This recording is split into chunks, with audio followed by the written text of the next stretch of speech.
কথা রাখলেন বাংলাদেশি স্কাইডাইভার আশিক চৌধুরী।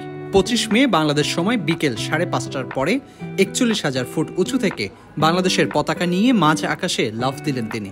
আর এর মধ্য দিয়েই সর্বোচ্চ সময় ধরে পতাকা হাতে শূন্য ভেসে বেড়ানো ও মাটিতে নেমে আসার বিরল রেকর্ডটি নিজের করতে যাচ্ছেন আশিক চৌধুরী। আসসালামু আলাইকুম, জাস্ট ল্যান্ড করলাম। ইট ওয়াজ ভেরি এক্সাইটিং, ভয় পাওয়ার মতো, এবং বাট আলহামদুলিল্লাহ সব ঠিকঠাক মতো হয়েছে। ফ্ল্যাগ শেষ পর্যন্ত ধরে রাখা গেছিল, which was very tough as well.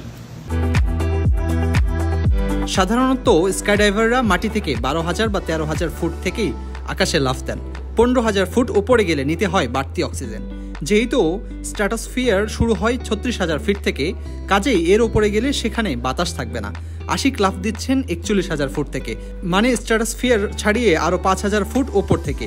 এই উচ্চতায় আবার তাপমাত্রা -65 ডিগ্রি। তার মানে ফুল থার্মাল বডি কিট পরেই তাকে নামতে হয়েছে আকাশে, অনেকটা স্পেস শুটের মতো।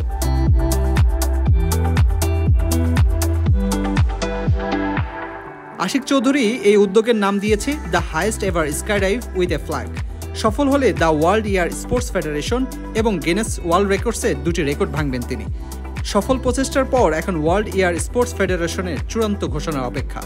এই প্রতিষ্ঠানের একজন প্রতিনিধি গতকাল উইংস ফিল্ড বিমান ঘাঁটিতে উপস্থিত ছিলেন। তিনি আশিকের সঙ্গে থাকা জিপিএস ট্র্যাকার সহ ছবি ও ভিডিও সংগ্রহ করেছেন। এসব তথ্য বিশ্লেষণ করে প্রতিবেদন তৈরি করবেন এই প্রত্যক্ষদর্শী। তারপর আরও দুজন নিরপেক্ষ বিচারক তা যাচাই করে চূড়ান্ত ঘোষণা দেবেন।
গলি থেকে রাজপথ, দেশ থেকে বিদেশ, শুধু ফুটবল কিংবা ক্রিকেট নয়, বিনোদন জগতের সব খবর একসাথে।